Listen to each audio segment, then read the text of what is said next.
Hi guys, it's Danica. I am going to read chapter 2 of Divergent. I've read this book already. I've read both the books already, waiting for number 3. But I thought I would do a recap since the movie's going to come out in, seems like forever, but a couple of months. So yeah, here we go. Chapter 2. The test begins after lunch. We sat at a long table in the cafeteria, and the test administrators called 10 minutes at a time, one from each room. I sit next to Caleb, and across from our neighbor Susan.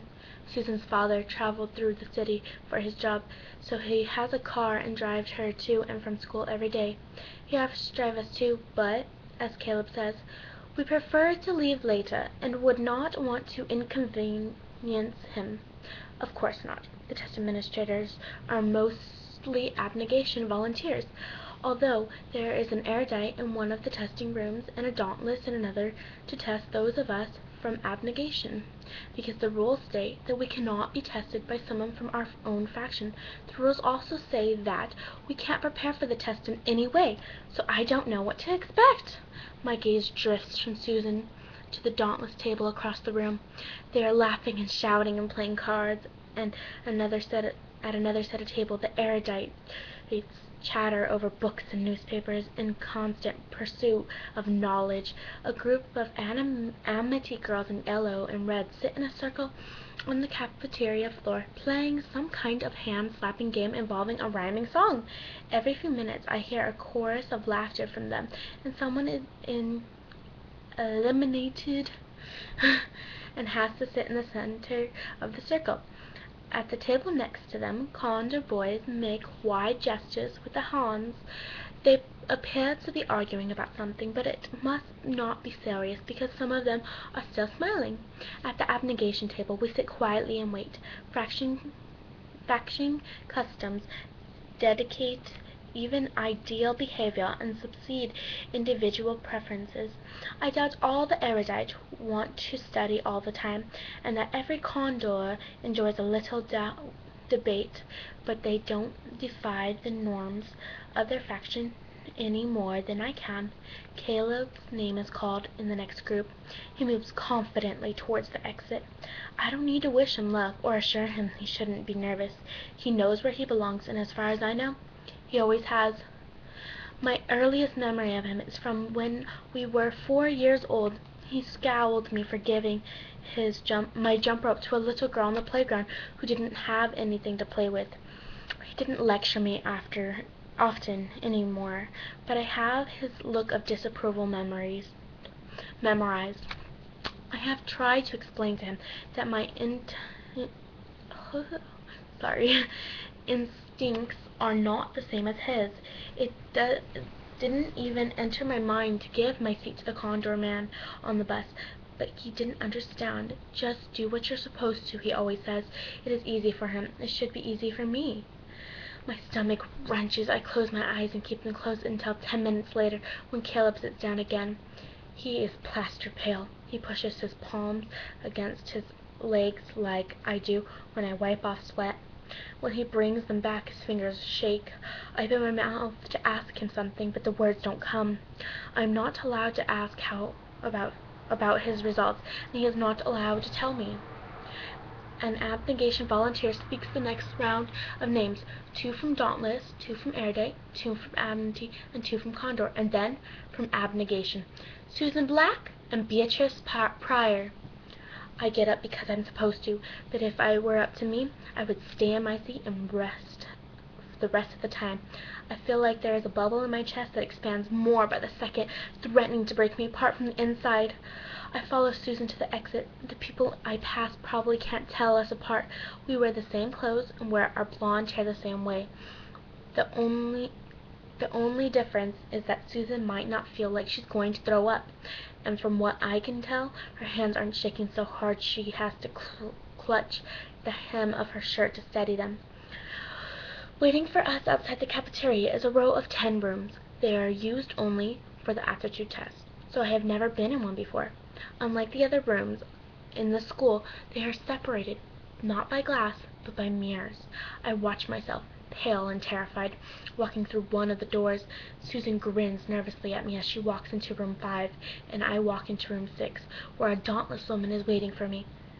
She is not as severe-looking as the young Dauntless I have seen.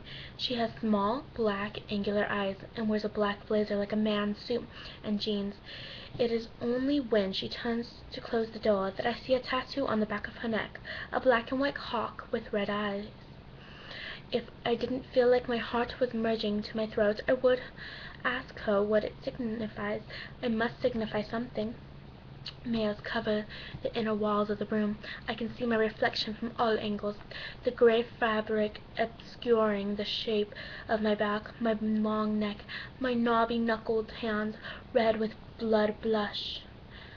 The ceiling glows white with light. In the center of the room is a reclined chair, like a dentist, with a machine next to it. It looks like a place where terrifying things happen. "Don't worry," the woman says. "It doesn't hurt." Her hair is black and straight, but the light I see that it is streaked with gray. "Have a seat and get comfortable," she says. "My name is Tori." Clumsily I sat in the chair and reclined, putting my head on the headrest. The light hurt my eyes. Tori bruises herself on the machine and on my right. I try to focus on her and not at the wires in her hands. "Why the hawk?" I blurt out as she attaches a clean electroid to my forehead. "Never met a curious abnegation before," she said, raising her eyebrows at me. A shiver and a goose-bump appeared on my arm. "My curiosity is a mistake, a betrayal of abnegation values." Humming a little, she pressed another electrode to my forehead and explained. "On some part of the ancient world the hawk symbolizes the sun. Back when I got this, I figured if I were always had the sun on me, I wouldn't be afraid of the dark." I tried to stop myself from asking another question, but I couldn't help it. "You're afraid of the dark?" "I was afraid of the dark," she corrected me. She pressed the next electrode to her own forehead and attached a wire to it. She shrugged. "Now, it reminds me of the fear I've overcome." She stands behind me. I squeeze the armrest so tightly that the redness pulls away from my knuckles. She tugs wires towards her, attaching them to me, to her, to the machine behind her. Then she passes me a vial of clear liquid. "Drink this," she says. "What is it?" My throat feels swollen. I swallow hard. "What's going to happen?" "Can't tell you that. Just trust me." I press air from my lungs and tip the content of the vial into my mouth. My eyes close. When they open, an instant has passed, but I am somewhere else. I stand in the school cafeteria again, but all the long tables are empty, and I see through the glass walls that it is not snowing. That it is snowing, sorry. On the table in front of me are 2 baskets. In one is a hunk of cheese, and in the other a knife, the length of my forearm. Behind me a woman's voice says, "Choose." "Why?" I ask. "Choose," she repeats. I look over my shoulder, but no one is there. I turn back. "The baskets, where will I do with them?" "Choose," she yells. When she screams at me, my fear disappears and stubbornness replaces it. I scowl and cross my arms. Have it your way," she said, and the baskets disappear. I hear a door squeak and turn to see who it is. I see not a who, but a what. A dog with a pointed nose standing a few yards away from me.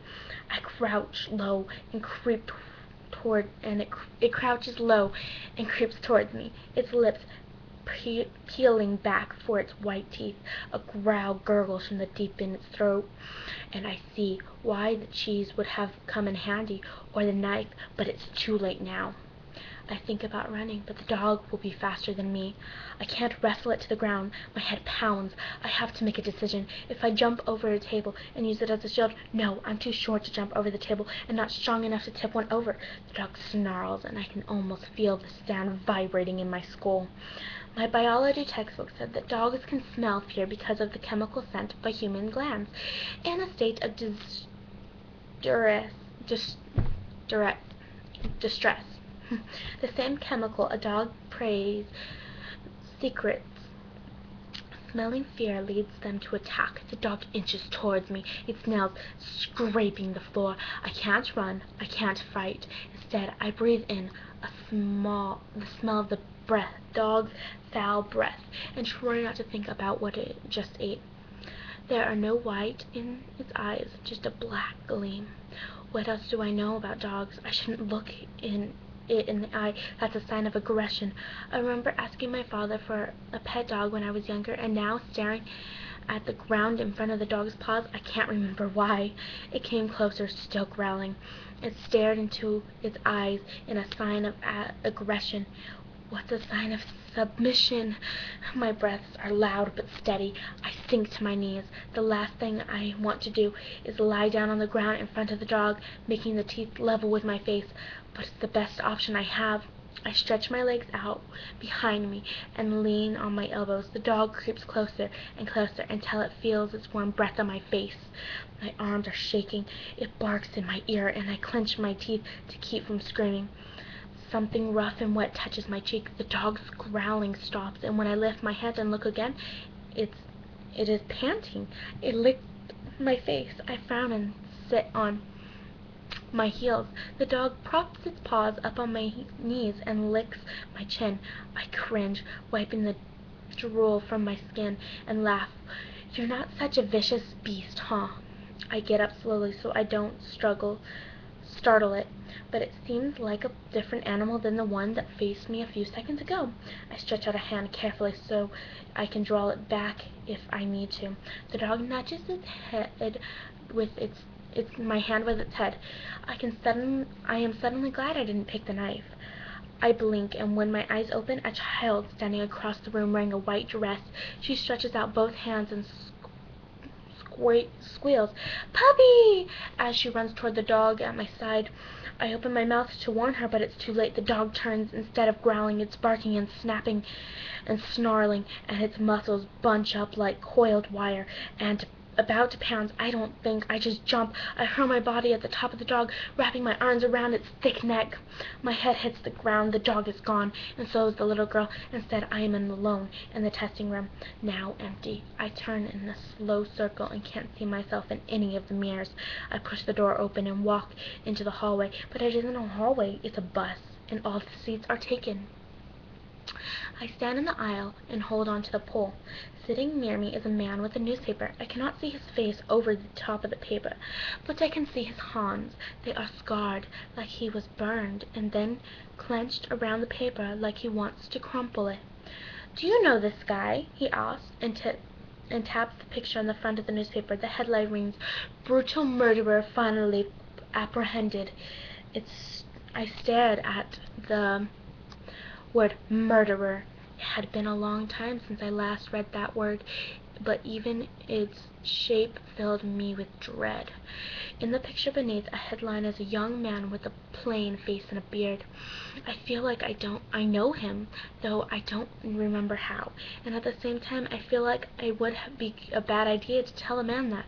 "Well," I heard anger in his voice, "do you?" A bad idea. No, a very bad idea. My heart pounds, and I clench the pole to keep my hand from shaking, from giving me away. If I tell him I know the man from the article, something awful will happen to me. But I can convince him that I don't. I can clear my throat and shrug my shoulders, but that wouldn't be a lie. I clear my throat. "Do you?" he repeats. I shrug my shoulders. "Well," a shudder goes through me. My fear is irrational. This is just a test. It isn't real. "Nope," I say, my voice casual. "No idea who he is." He stands, and finally I see his face. He wears dark sunglasses, and his mouth is bent into a snarl. His cheek is rippled with scars, like his hands. He leans close to my face. His breath smells like cigarettes. "Not real," I remind myself. "Not real." "You're lying," he says. "You're lying." "I am not. I can see it in your eyes." I pull myself up straighter. "You can't. If you know him," he says in a low voice. "You could save me. You could save me." I narrow my eyes. "Well," I say. I set my jaw. "I don't." That's the end of chapter 2. So I will do chapter 3 next. and just continue watching. Okay, bye!